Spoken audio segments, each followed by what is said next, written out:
आपका जो पानी है वो सोर्स है वो छतें साफ़ नहीं है, आपका फार्म लेवल का पानी है। अच्छा। इसमें कुछ एहतियातें हैं।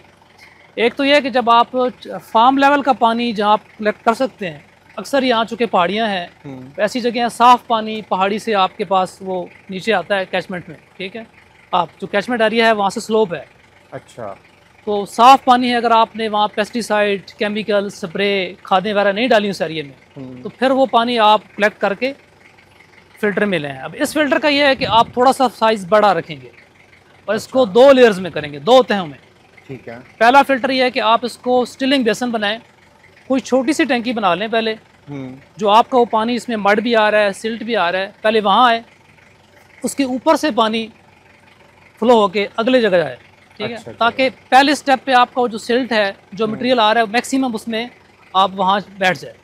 ठीक है। पानी ऊपर से गुजर के आपका अगले में टंकी में चला